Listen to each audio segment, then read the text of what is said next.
Serville-Ferreira, c'est l'objectif affiché. Sauf rebondissement de dernière minute, les deux listes vont unir leurs forces avec Gabriel Serville à sa tête.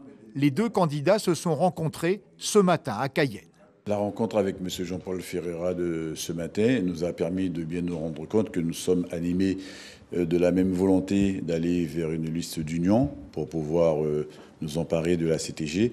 Et on a aussi compris que pour pouvoir gagner, il faut qu'on mette en union les forces que nous représentions au départ sur chacune de ces listes. Donc il y aura forcément un travail à faire pour élaborer une liste avec des personnes qui soient compatibles entre elles et des personnes qui soient aussi compatibles autour d'un même projet que nous allons porter pour la Guyane. Le député dit vouloir surmonter les stigmates du passé, les difficultés de la majorité municipale à Matoury quand Gabriel Serville était maire, avec des élus PSG, MDES, Walloirie et Guyane Écologie, et avant le premier tour, sa non-désignation comme tête de liste de l'Union de la gauche.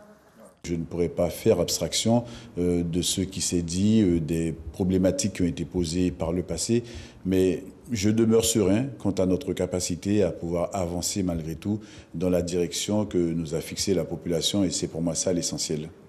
Le directeur de campagne de Jean-Paul Ferreira affiche le même esprit de concorde et d'union, avec un leadership clairement attribué à Gabriel Serville pour la composition de la liste commune.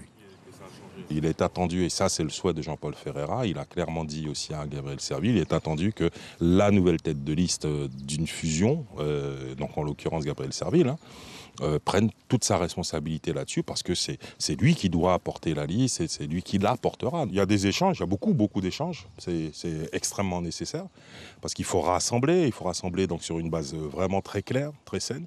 Et puis à la fin, oui, la tête de liste se tranche et c'est tant mieux, c'est comme ça, parce que il faut mener tout ça ensuite au bout, et au bout pour nous c'est gagné. Après des échanges aujourd'hui, les deux partis doivent se retrouver ce soir pour composer la liste qui devrait être déposée demain en préfecture. À voter.